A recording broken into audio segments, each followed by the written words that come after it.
EFT, and I wanted to welcome you to the upcoming webinar looking at the Airbnb of warehousing, new warehousing business models, innovation, and ROI. We've got a really interesting group coming together for this webinar.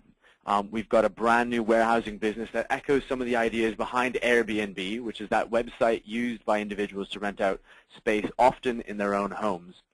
We'll also be looking at some brand new research by ARC Advisory Service Director Steve Banker. He'll be further expanding on this research at the upcoming, at EFT's upcoming 3PL Summit, June 16th to 18th in Chicago. Now, before I hand things over to our presenters, I wanted to emphasize two key points. Number one, the webinar is being recorded, and you will receive this recording as a registrant. You can expect this from us in around a week or so's time when we've had the chance to edit everything down. Secondly, be sure to ask your questions. We've got some great speakers here. Be sure to submit them. You'll see the question tab on your webinar sidebar there. Feel free to send them through, and we'll do our best to address as many of those as we can at the end of the session.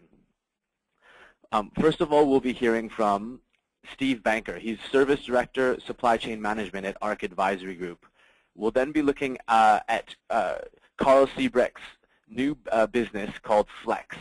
He'll also be introducing his customer, Dhruv Agarwal, who's CEO of Chew Fabrication, which is a leading wine lifestyle brand and marketer for thousands of wine retailers around the world. But on that note, I would like to hand things over to Steve. Steve? Thank you, Hallie. Could we advance the slide, please?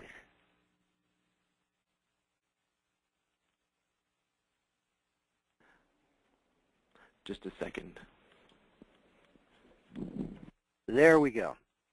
So as Hallie mentioned, I'll be presenting some research that the ARC Advisory Group has done in conjunction with I4Transport and DC Velocity. We've cut off the survey, but we have 150 valid respondents, 49 of them from the 3PL industry. And so at I4Transport, I'm going to take a 3PL-centric look at the data, and DC Velocity will be presenting an executive summary that's shipper-centric that will be presented in their May issue. And the folks that were kind enough to take the survey and ARC Advisory Group clients will get the full 25-page white paper that the results are based on. Next slide, please.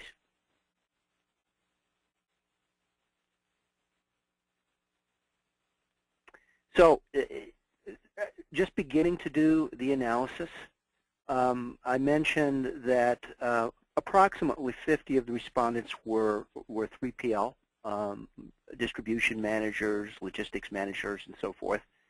And among the 3PLs, they were asked, you know, is it people, is it process, is it technology that gives you the best payback, the best way to reduce distribution costs per unit shipped? And they had an additional choice, which was location. Does the location of the warehouse and moving your warehouse from a high tax area to a low tax area or to a place nearer customers provide lower costs? And so you can see what their response was here. If we go to the next slide,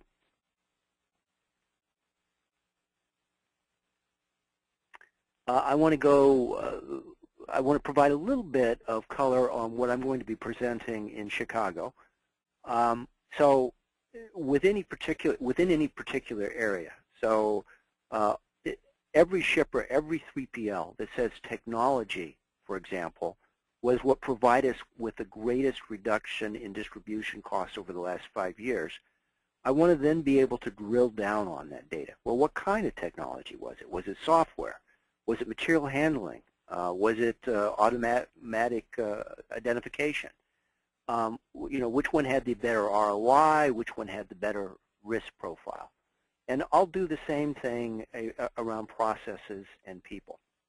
Now, I think one of the things that I was able to do last year when we did a managed transportation services survey, again with the same partners, and I presented it at 3PL Summit last year, we got great data. And I was able to dig into that data, and I was able to look at, there's basically 3 business models associated with managed transportation services. One of them is a broker model, one of them is an asset-based model, and one of them is sort of a pure outsourcing play. I was able to dig into the data and say, you know, the shippers that selected the broker model got a little bit better ROI, and here's what may have been driving that. Now, I'm hoping that I'll have the same richness of data in this survey, and we'll be able to look at shippers that pick 3PLs and see how the type of 3PL influences the ROI. So there's, you know, when it comes to warehousing, there's public warehouses, there's dedicated warehouses. You know, if you have a dedicated warehouse, it can be asset-based. The 3PL can own that warehouse, or they can lease it. They can be non-asset basis. And there's special types of warehouses. There's chilled, there's frozen, there's hazmat, there's value-added services, and there's also sort of tax implications around different types of warehouses. Is it a bonded warehouse or some other tax-advantaged form of warehouses? But there's a type of warehouse I had never heard of before this presentation. And Hal Lee introduced me to the speakers, and I probably am as anxious as the rest of you to hear about this new type of warehouse model. Thank you. All right, thank you very much, Steve. I've got a couple questions lined up for you, which I'll be asking shortly.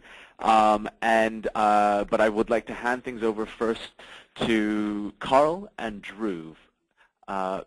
Just handing things over to you guys now.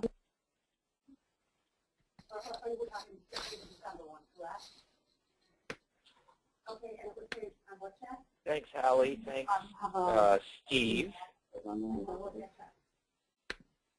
Hopefully now everyone can see my screen. And again, my name is Carl Siebrecht. I'm the CEO and one of the co-founders of FLEXE. And I'm going to take the next few minutes to walk through essentially just 3 things. First, what FLEXE is. Secondly, and very importantly, why it exists, why the world needs a model like this. And third, I'll also share just a bit of how it works, and then I'll be turning it over to Dhruv, who could share the customer perspective directly with you all. So we describe FLEXE as the marketplace for warehouse space. And with our marketplace model, FLEXE quite simply helps businesses share underutilized warehouse capacity with each other. Those with space monetize what's otherwise a very stagnant asset, and those needing space now have a spot market to buy flexible, secure pallet storage capacity. So I'm going to talk in more detail about our marketplace model and the technology platform that underpins it here in a few minutes. But the easiest way, I think, to really understand how it works is to walk through an example. So in our marketplace, there are essentially 2 sides. There are those with space and those who need space. So we use an example of a novelty goods wholesaler who has a warehouse. So think Halloween costumes. This business is quite seasonal. From time to time, they've got very significant extra capacity in the warehouse that they use for their own operations. At the same time, they've got a great crew there that handles all the materials and shipping and orders for their retail clients spread across the country, including folks like Walmart. So it's a very highly skilled labor force. So when they have excess capacity in their down seasons, they also have excess labor capacity. And through FLEXE, they're able to provide these same types of material handling and storage services to other companies. In this example, for example, a toy company that, say, has a hit product and urgently needs more capacity. So FLEXE's role here as the sort of market maker in this marketplace is essentially to reduce friction so that the parties can transact smoothly. Also help them enable them with sufficient control to ensure that the operations are of high quality. And also to drive efficiency so that the operations are scalable. Because ultimately it's not about just one shipper working with one warehouse, but really multiple shippers working with more of a vast network of warehouses, which again we'll talk about here in a few minutes. So moving on to the second topic, why does the world need a marketplace for warehouse space? There are many tactical needs today where this flexible new model creates tons of value. Seasonal swings, bulk purchases, new product launches, product returns, recalls, etc. At a more strategic level, what we've really created here is a solution that transforms supply chains into what we believe are the flexible and adaptable systems required to win in today's increasingly dynamic marketplace. So if you sit back and think about supply chains, one thing that we believe, and I think most would agree, is that warehouses tend to be one of the most, if not the most, fixed of all assets in supply chains today. So by enabling a spot market based on the billions of square feet of underutilized capacity in the world today, we think there's a great opportunity to really revolutionize supply chains. So to expand on this just a little bit, let's look, just looking at the U.S. business logistics market, it's massive, right? Most people already know this. It's about a $1.4 trillion market, which is over 8% of U.S. GDP. And it's also a bit outdated and starting to come under some pretty significant stress. Some would say that it's been under stress for a while. So supply chains today, in many cases, they're quite complex, particularly with large corporations. And fundamentally, they're built for efficiency in a lot of ways. Over the last couple of decades, corporations have added a lot of process, and a lot of that's based on enterprise IT systems. And this has created great results. It's streamlined operations. It's resulted in higher quality, cost savings, and much more efficiency, all of which are very good. But it has come with a bit of a cost.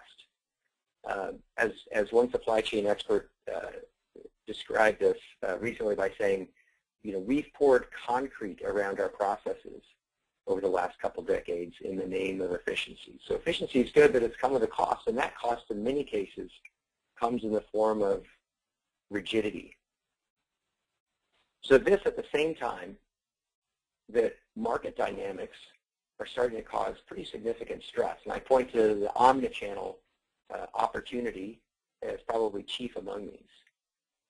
Companies, probably led by Amazon in most cases, are really resetting consumer expectations around service levels and the ability to get same-day or next-day delivery, either for a low price or in many cases really at no extra cost. So they're driving massive change. In addition to this specific example, just the fundamental acceleration of technology development in the world today is accelerating the rate of change, which is driving more uncertainty in general. Omnichannel is one big challenge for today for supply chains, but tomorrow, next year, and the year after, there will be more challenges, most of which will be technology-driven, challenges and opportunities, we should say. But we'll need to be able to react to those too. So the supply chain of tomorrow still must be efficient, but it's incredibly important that it's also flexible and adaptable. So what's the opportunity for adding flexibility into supply chains?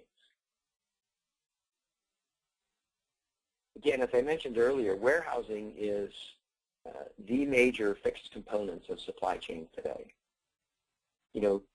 Efficiency essentially requires that we create and build large boxes, large facilities.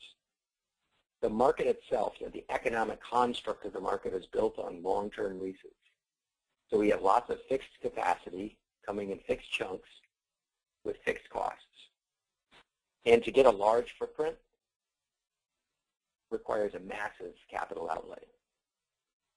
But what if we could fundamentally re-architect supply chains? What if a business could go from 1 or 5 or 10 distribution centers to 50 or 500? What if we could go from a world where there are only really fixed leases to a world where there's an on-demand, pay-as-you-go model for capacity and services? So essentially, what if we could go from owned to shared, or owned plus shared? Again, given how massive the logistics market is, this $1.4 trillion sector in the U.S., there's huge leverage in being able to address the fixed component in these supply chains by creating new flexibility. So it's about trying to create a huge footprint of facilities, but also on-demand availability. So going back to the market size here to sort of try to comprehend the magnitude of the opportunity, this is the warehousing market, which looks pretty small here. It's $137 billion spent annually, or the last year, on warehousing services against a scale of 14 trillion for a reason here we'll get to. So first, by re-architecting supply chains based on this spot market or warehouse capacity, we can start to think very, very differently about how to optimize transportation costs, right? Which tend to be, 5 or even 10 times what we spend on warehousing. So this is transportation and inventory carrying costs, which gets us to that $1.4 trillion U.S. logistics market. So that's pretty high impact if you can, again, tweak the warehousing bit, make it more flexible, and optimize it such that you can save and be more efficient on the transportation piece. Again, this is not a new concept of network optimization. So that's one opportunity. What's more, the spot market of on-demand facilities drives better responsiveness for customers, essentially moving your goods out further down your supply chain and closer to your customers so you can react better and serve them better. And that, of course, impacts the top line, which enables us to better optimize for market responsiveness. So coming back to Amazon as an example, why are they spending billions on this huge footprint of facilities across the globe? I think everybody knows this, but it's to win market share. It's a top-line driven investment. Of course, there are cost drivers as well, optimizing their transportation as well, but fundamentally it's a top line. But the point is, both of these are huge opportunities if we can rethink, reimagine, re-architect the warehousing piece of the puzzle. Even this practice of supply chain optimization, it essentially determines where a business should sit on the spectrum between optimizing for low cost in their supply chain and optimizing for responsiveness. So not many companies, of course, can afford to invest like an Amazon, which pushes towards the most responsive end of the spectrum. The FLEXE Marketplace enables more responsiveness without any increase in fixed costs. So that's the big picture of why this solution matters. So let's talk a little bit now about what does the solution look like and how it works. Simply put, FLEXE is a cloud-based, very scalable access point to a massive footprint of warehouse facilities. And importantly, it's complementary to companies' existing footprints and existing operations. So we can think of it as essentially an extension of current capabilities. And importantly, because value creation here comes not just from scale,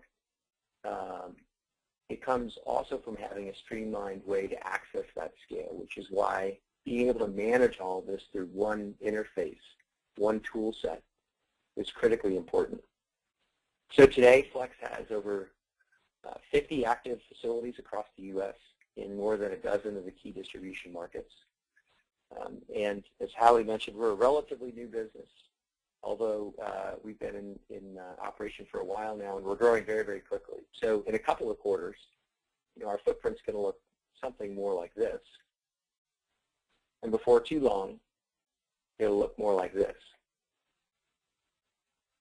So what does the marketplace actually consist of? Let's start to get a little more specific here. So like all other marketplaces, the fundamental objective here is to bring together trading partners and create new value by enabling them to transact efficiently. So on the supply side of the marketplace, if you will, those businesses that have excess warehouse capacity, if you have space, we help you make money. For our partners today, we typically generate at least the fully loaded cost of their lease, their fixed costs for the square footage that we utilize, and oftentimes it's many multiples of this. On the other side of the market, for shippers that need space, we just make it easy to get it when and where you need it. Very quick turnaround. Again, it's a pay-as-you-go model with no fixed costs. So as the market maker, essentially, our role, again, is to take friction out of the transaction. And this is across the spectrum from helping people find each other. So this is discovery and matching, finding facilities that meet your requirements, match up well. But also, very importantly, includes streamlining the operations management among the parties. And then also, very importantly, to create a standardized set of terms so that businesses can transact with multiple other parties without having to go recontract a new agreement every time there's a new project. The overall benefits are more space, more flexibility, again, and less complexity. So lastly, just before handing it over to Drew to talk through a live customer example, let me just touch on the technology platform for a minute. So our platform is a patent-pending web-based system. Essentially, all you need is a computer and an internet connection. Again, following the sort of marketplace construct. For warehouses who list their space with us, there's no cost ever to use the system. You create a listing or listings across your footprint of facilities that have capacity. You name your price for the services that you provide. The system then brings you deals that we feel are a good match for your capabilities, and you choose to accept them or not accept them. Again, giving the warehouses flexibility as well. And then importantly, the system helps you manage your operations. Everything from scheduling deliveries, tracking inventory, exchanging documents to make sure there's accountability. So essentially, you think of us as, we provide a sales team, an operations team, an accounting team. We do all the billing and invoicing, and an IT system to help you fill your capacity. All of this for no cost. On the shipper side, again, shippers use the system essentially to find compatible facilities where they have a project need. We find a good match. They make reservations in facilities that are a good match. Then they manage their inventory by uploading it in the system, and they schedule and manage operations. Again, think of this as not just a one-off with one warehouse partner for one particularly urgent project, but this is access to a whole network of warehouses across a wide geographic footprint. Again, all this is through a cloud-based system that's highly scalable, very user-friendly, and importantly, complementary with your existing assets. This isn't a big IT project that needs to be installed and you need to transition off your current systems. So with that, hopefully it gives you a good overview of the solution and the opportunity that a marketplace like this has created. And now I want to turn it over to Drew Agarwal, who is CEO of True Fabrications and a longtime client of ours, and he can talk you through what this means from the customer perspective. Hi, everyone. So my name is Drew. I own True Fabrications. We do wholesale wine and bar accessory products, and we distribute to about 7,000 retailers all over the country. We have a warehouse in Kent right now, and we started working with FLEXE about 1.5 to 2 years ago as we were considering getting a larger warehouse to support our growth. We're a fast-growing company. We've grown 30 or 40% a year, and one of the challenges, as Carl let everyone know, is that warehouse leases are not very flexible, hence the name FLEXE. I believe we have to sign 3 to 4 year deals, and in a business like ours where we're growing 30 or 40% a year, it becomes really hard for us to keep a warehouse operation that can be the right size for us now in terms of cost, but also fit our future needs. And so that's where FLEXE has come in, and it allowed us to stay in the same warehouse for the last two years while acting as if we were a warehouse that was almost twice as big. So that was the initial challenge for us, was managing our Q4 inventory peak. And again, it works really well for us because instead of holding space for the whole year, we're able to hold it for just, we're able to just use FLEXE for the 4 months that we really need it, and then we're able to ramp down, and our costs ramp down as well. So we have we did some figures when we onboarded with FLEXE on the savings, and what we found was that it was really in the low season where we saved the most money. We had looked at short-term leases, but those, it was hard to get anything under 6 months, and then we still had to rack it, which was expensive. And so we ended up going with FLEXE and figuring out that it was about a $300,000 savings per year to use them instead of getting another 50 to 100,000 feet of space, racking it, and then having it be empty during the season when we didn't need it. So that's been kind of our experience. One of the things that I can say from personal experience, we have used 3PLs in the past. FLEXE is a lot different from that because there's not a limit to the number of pallets we can store. That was one of the biggest attractions. And with our previous 3PL, we would run out of space with them. They would give us a certain allocation of space in their warehouse, and depending on what other clients they had, they couldn't always accommodate us, especially when we had spikes in demand, versus with FLEXE, we've had basically an unlimited ability to put pallets into their system, and that's been a big relief for us. And the other thing that's been really good, you know, Carl and the team, they are software developers, which, you know, is great because previously we'd have a lot of pallets where they'd get lost in our 3PL system. They couldn't find them. They wouldn't be checked in and checked out properly because there wasn't a good tracking system. With Carl and FLEXE coming from a software background, they've written a really great piece of software, and I can tell you we've had almost no issues at all. Probably maybe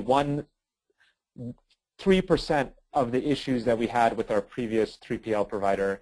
And so we feel really confident in recommending them as a solution for people looking to kind of take a more flexible approach to their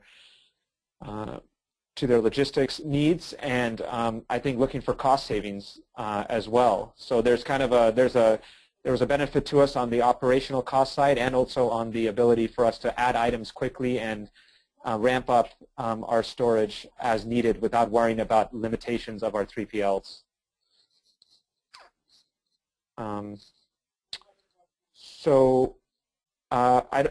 Looking about the future, we're continuing to add SKUs, and we hope to continue to use FLEXE, and we're hoping that as they continue to roll out their national platform, to use them on the East Coast as well. We are looking at how we can keep a relatively small pick and pack operation in multiple arenas, and then use FLEXE as our unlimited storage solution to keep stock closer to our customers, to save on our logistics and transportation needs. So let's see. That's all for me. I think we're going to open up to questions. All right, perfect. Thanks, Carl and Dhruv. Very interesting solution you guys have there. And we've got a huge number of questions actually streaming through with a lot of people looking to learn more about this solution. And just a quick reminder based on the back of that so Steve is going to be further developing his research that he's done with us on warehousing in terms of looking at ROI, et cetera, at the upcoming 3PL Summit. Carl from FLEXE is actually going to be joining us as well, and he's going to be joining a panel that includes the likes of Uber and some others, looking at some of the new business models that are completely changing how logistics is being done today.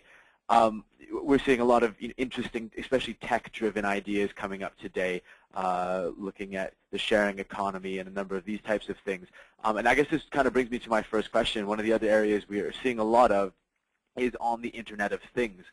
And for Steve, I have a question which is asking whether one of the areas of consideration you're looking at in your analysis is going to be the Internet of Things.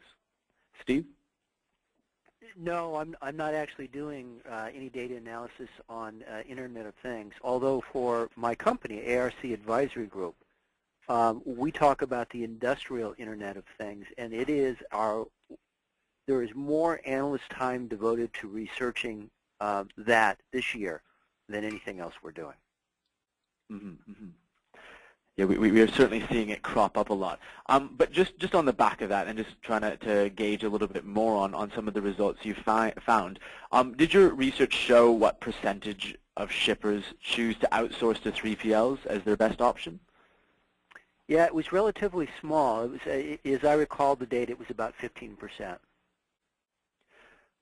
All right. Well, so that's going to be quite interesting, I guess, when we're looking at FLEXE's solution as well. So can I assume from that then that most shippers are outsourcing directly to warehouses, or they're owning their own, or what were some of the options there? So the way the research was structured, we were asking folks, over the last 5 years, what was the one thing you did that drove your distribution costs down the most? And so sometimes it was people issues, sometimes it was technology, sometimes it was process, sometimes it was outsourcing if you're a shipper, and sometimes it was just changing the location of a warehouse. All right, great. So I'm going to go over to some of the questions we have here for FLEXE. There's quite a few of them. So I'm going to run through a couple of them at least with you. So first and foremost, what are the environmental sustainability implications of better leveraging underutilized warehousing space? Carl? Sure. Well, I think there's a great side benefit here, which is you don't need to build a new big warehouse if you can use some of the extra billions of square feet that other people aren't using currently. So we see that as a nice side benefit. Different companies place a different degree of importance on it, but it's a very real benefit, we believe. And so you did mention that you guys are looking to expand, well, first of all, comprehensively throughout the United States and then globally. I've got a question here in terms of when a solution like yours, whether it's yours or perhaps a competitor, would be available in the EU, and I wanted to hear if you had any more precise timings with regards to that. Yeah, we don't have any precise timing. All I can say with precision is that we are not currently active in Europe, but the first step is finding the first set of, we kind of think of them as anchor warehouse partners, which are a series of discussions that we're undertaking currently. So that's the way you build this business, is you first find kind of the supply side. And again, we optimize for very high quality, very professional facilities to ensure that there's high quality in the marketplace, proper amount of control and security, etc. You start on the supply side, which is where we are with EU-based expansion, and then you go from there. So a number of the questions that have come through are one that you often get associated with Airbnb and such, and that's about trust between the provider of the space and the person looking to use the space. So I wonder if you could speak about that a little bit. From all sides, that's with regards to security, with regards to what you're getting with the space, and all that trust related. Absolutely, and that is one of the most common questions we get. That's probably pretty obvious to everyone. So let me address it from a few perspectives. The first is, as a market maker, it's incumbent upon us to ensure that all the participants are high-quality actors. So how do we do that? On the warehouse side, we screen our partners to ensure that if they want to be part of the marketplace, they meet our standards of service. And we can't be perfect in that, but we feel like we can do quite a good job through our screening process.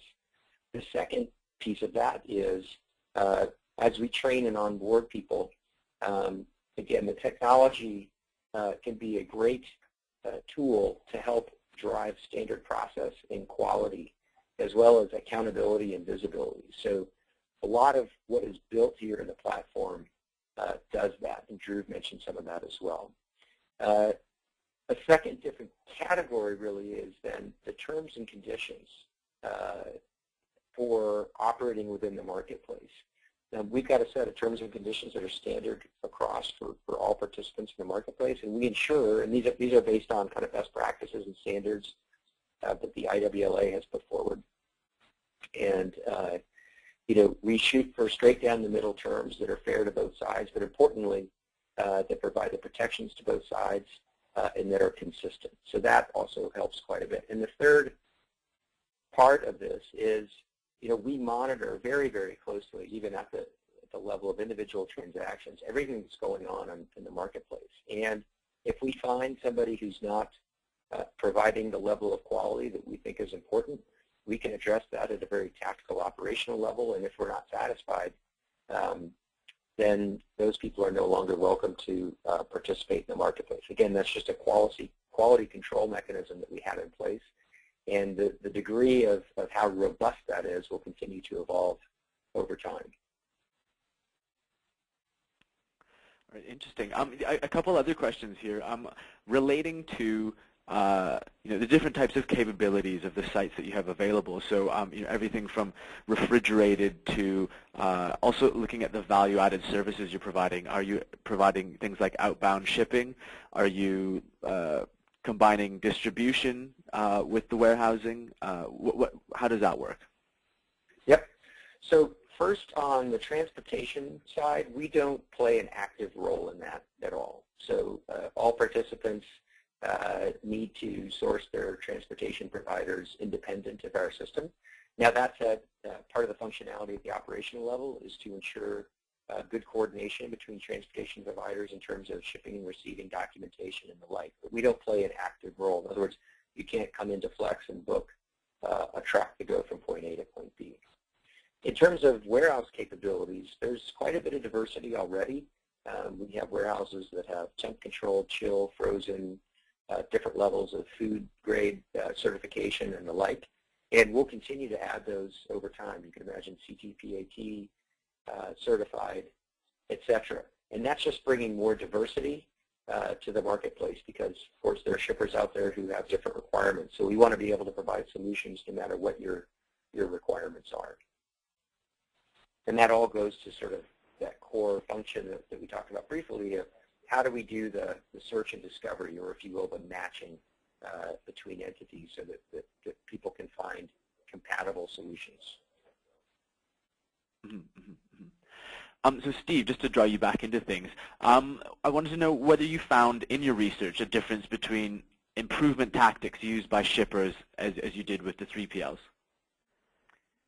3PLs were far more likely to focus on process than shippers were. And within process, 3PLs, the most common process practice they were involved with was operational excellence or continuous improvement, whatever you want to call it. Well, and I guess on the back of that, I was interested to hear some of your thoughts. So just initially, obviously, just beginning your research on your side of, you know, where you see sort of FLEXE playing a role in the whole ecosystem. Well, I'm very intrigued by FLEXE. I'm not sure I'll be able to do a data analysis on it, but I do want to reach back out to Carl and Drew, and I think I'd like to write a little bit about this in Logistics Viewpoints. So I think I'm as intrigued as many people in the audience. Sounds good. So basically, we'll stay tuned and we'll hear some more from Steve, who's one of the contributors to Logistics Viewpoints, as well as Forbes, I believe. Correct. Perfect. Well, I'm going to ask one more question to wrap things up, and this one's going to go back your way, Carl. So there's been many questions come through here, and so we've touched upon, you know, how you play a role with value-added services, looking at the trust relationship that develops between people. So I guess I wanted to move towards. I guess this is developing one of those ideas, and it goes down to more towards the trust idea of things. So when you book with Airbnb, for instance, Airbnb covers the parties involved. There's, they cover insurance and all these types of things. And so there's been quite a few questions that are specifically looking at security. Who is responsible for security, especially regarding theft, et cetera? So I wonder if you could speak to that a little bit. Sure, happy to. So very specifically, we tackle this primarily from a contractual standpoint. So just as with any other public warehouse or 3PL, if you will, our terms are written on the concept, on the foundation of bailment law, which says, look, if you store something for someone else and you mess it up, you're liable. So this is parking valets. This is also other 3PL warehouses out in the world today. So we've built the same exact principle in here. And there's, of course, legal language and detail around it. Anybody can go to our site and read our terms of service at any point. Just scroll to the bottom, it's there. But to sum it up in plain language, again, if a warehouse partner of ours damages goods, loses goods, or damage happens and it's due to their negligence, they are responsible for that. Now, there are limits to their legal liability, and just as is the case with other public warehousing scenarios. And again, we built this off of the best practices and kind of standards of the IWLA. So there are limits to their legal liability. And again, from the shipper side, oftentimes shippers have a comprehensive insurance policy that covers their goods when they're on the ocean and coming through drayage and in the warehouse. Sometimes warehouse storage is excluded. So a shipper should know what coverage they have and know that there are limits to the coverage that exists in FLEXE, just as there are with any other warehouse. We think there are some. That being said, we think there are some really interesting opportunities. We've gotten significant customer demand that we will respond to for bringing more of a comprehensive insurance program to bear as part of this warehouse. So some of that's in the works now. Again, nothing specific in terms of timing to report at this point, but we think there's a need for that. We think it will help make the marketplace more effective, safer, and more valuable. So we're working on that type of thing, and stay tuned to hear more about that in the near future. All right, perfect. Yeah, one last question here. I know I said the last one was going to be the last, but I think I'm going to cheat people by not asking this one as well, which is it comes down to rates. A lot of people have been asking here about rates. Where does the revenue come from? What's the revenue model like? And so I just wanted to see if you could elaborate on that a little bit. Yeah, great question. So as I mentioned in the presentation, so all our warehouse partners name their own prices for pallet storage, in and out, divanning, whatever it is the services are that they provide. The way we make money as a business, FLEXE, is we mark up those rates so that the shippers who are coming to the marketplace to buy into these services are paying a gross price, if you will, which includes the markup, which is how we make money. So a shipper will pay a gross price. They pay FLEXE. FLEXE pays the warehouse. Again, set up that way in part because we don't want the warehouses to have to worry about checking credit. In a world where they may have 5, 10, or 100 FLEXE clients, let us worry about the credit. Let us worry about the collections. You only have to get paid with one check with a incredibly detailed invoice for any of our customers that could vouch for that, available real time in the system. But again, that's how the flow of funds work, which is how our business model is designed. All right, well, perfect. Yeah, there's so many questions here. We're not going to be able to get to all of them, but I guess I'm going to reemphasize that both Steve and Carl are both going to be taking part in our 3PL Summit. If you want to find out more information about that, visit www.3plsummit.com. Again, Steve's going to be elaborating on his research relating to warehousing, which is going to be really interesting. We've seen a couple of his initial results there. And Carl's going to be speaking on a panel, again, with Uber and some other innovative new business models that are emerging out of logistics. But on that note, I would like to thank all of our panelists, and I would like to sign off. As I mentioned before, we'll have the recordings available for you in about a week's time. All right, take care. Bye, guys.